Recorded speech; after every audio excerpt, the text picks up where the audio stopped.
menurun tensinya karena sudah tidak ada kedatangan baru lagi orang di Madinah, tinggal memberangkatkan ke Makkah. Ini proses akselerasi dilakukan oleh tim dari Kementerian Haji, langsung dipimpin bersama dengan Kementerian Agama dan juga dengan service provider yang bertanggung jawab. Nah, nusuk pun maksudnya bukan nusuk biasa ya, nusuk itu juga sistem di IHAJ, Pak. Jadi ada aktivasi. Kami sudah minta bahwa sudah, kalau Anda kesulitan mencari orang Indonesia, karena mungkin orang sana melihat orang kita juga wajahnya sama-sama ya, seperti kita melihat mereka, tapi itu tidak bisa dilakukan oleh kita sendirian, harus bersama-sama bareng, karena ada aktivasi di dalam sistem. Jadi ketika nusuk itu di scan, itu juga sudah terdeteksi. Jadi saat ini seperti itu, dan proses distribusi masih berlangsung, dan saat ini juga di Makkah masih berlangsung.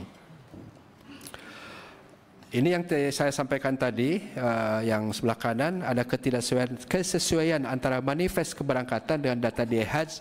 Itu maksudnya adalah ketika kita request visanya sudah jalan, tapi dalam pelaksanaan pengkloterannya ada kelompok yang ingin maju bareng, difasilitasi, nggak ditahan. Teman-teman di daerah juga nggak sanggup menahan lah, kira-kira seperti itu. Jadi data orangnya sudah berangkat tapi datanya agak beda gitu ya. Nah ini alhamdulillah setelah pemahaman berkali-kali ke daerah, mulai saat ini sangat sedikit untuk selisih perbedaan-perbedaan tersebut yang data yang diberikan dari daerah terkait dengan manifest hajinya. Permasalahan di Madinah dan Makkah, untuk pemberangkatan ke Makkah berbasis syarikah mengakibatkan terjadinya pecah kloter. Ya, karena memang basisnya dulu itu satu kloter, satu syarikah, satu hotel gitu. Itu sudah kita lakukan itu, tetapi kemudian karena dalam proses pempisahannya kita tidak menghitung bahwa, atau terlepas dari antisipasi, itu adalah bahwa yang namanya suami istri tidak semuanya daftar bersama, Pak. Jadi yang daftar bersama insya Allah, Pak. Tetapi yang penggabungan suami istri itu potensi terpisahnya ada. Ya. Kemudian juga orang tua, ya, orang tuanya haji, anaknya daftar belakangan digabungkan. Nah, sementara orang tuanya sudah proses tuh pemvisaan di awal, ya, karena sudah lunas di gelombang 1. Dan juga lansia pendamping. Kemudian untuk selanjutnya koordinasi lapangan antara jamaah, petugas sektor, kloter dan syarikat terus kita lakukan ya. Untuk situasi yang sama mungkin sempat ramai di media sosial dengan di NTB ya. Itu juga sama kira-kira Bu, kasusnya orang tidak keluar visanya karena memang belum waktunya. Tapi kalau ingin maju berangkat ya bergabung dengan yang duluan, pasangannya itu juga akhirnya harus mengubah konfigurasi. Ya kira-kira perdebatannya seperti itu. Strategi mitigasi dan perbaikan. Kami mendorong untuk pembentukan kloter di sana yang berbasis syarikah dengan hotel terdekat dengan menerapkan prinsip one syarikah one kloter secara ketat mulai gelombang 2. Ini sudah kita lakukan, gitu ya. Hanya ada beberapa, jadi kalau kita lihat Bapak Ibu di minggu ini isi pesawat 494 itu satu syarikat semua Pak, dan itu pasti satu hotel semua. Tapi misalnya ada 4 orang, 3 orang syarikat lain itu petugas Pak. Nah, kenapa petugas juga terpisah? Itu pertanyaannya ya.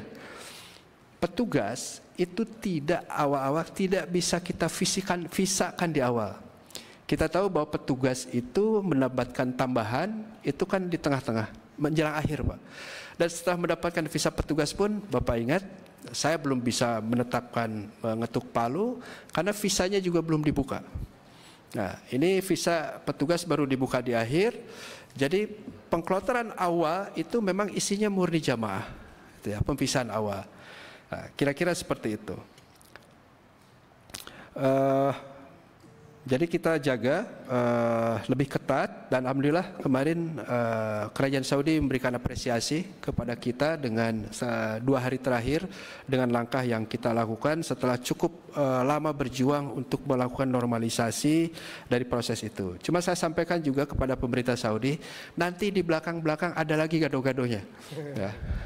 Ya karena yang gado-gado kan kita ini, tapi insya Allah untuk jamaahnya akan kita dorong, dan bahkan nanti ada di kloter Sapu Jagat mungkin kita sebut ada jamaah yang dari provinsi berbeda, ya, provinsi berbeda itu digabungkan, dan insya Allah mungkin treatmentnya kalau ini berjalan normal sebagian besar insya Allah.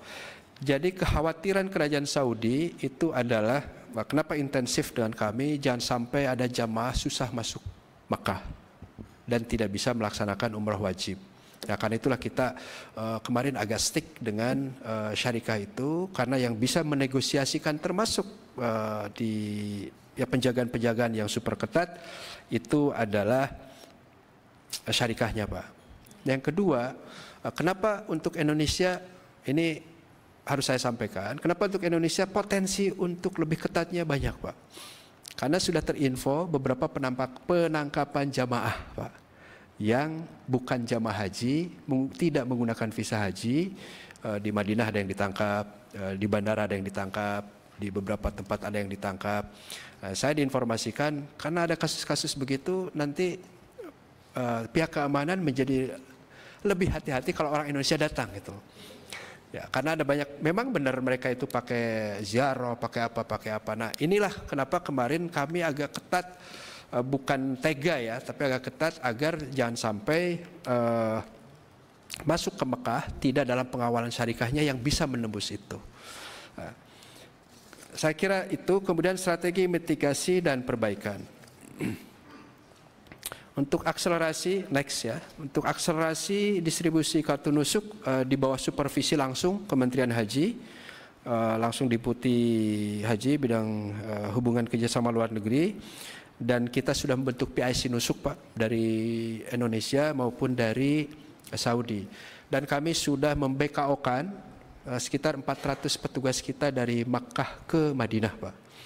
Nah, kenapa di BKO-kan? Karena sebagian petugas kita di Tanah Suci itu, di Saudi, yang kita rekrut bulan Januari itu ya, mungkin Bapak-Bapak ingat, itu tidak semuanya memiliki tasreh Makkah. Ada yang berasal dari Jeddah, ada yang berasal dari Madinah, tasrehnya ya, surat izinnya lah katakan seperti itu, iqomahnya ya, izin tinggalnya itu ada yang di Damam, ada yang kota-kota non Makkah, Pak. Sementara sekarang kalau ketemu di sana non haji, bukan penduduk, ya ditangkepin. Karena itu kami geser ke Madinah. Nah, ini juga situasi yang sedang kita hadapi ketika kami melakukan akselerasi untuk evakuasi jamaah yang tersisa.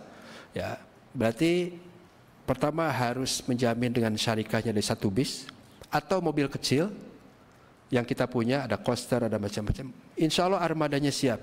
Yang saat ini kami kekurangan supirnya, Pak. Supir yang boleh masuk Makkah. Kita supirnya banyak, tetapi juga tidak semuanya dibolehkan masuk ke Makkah.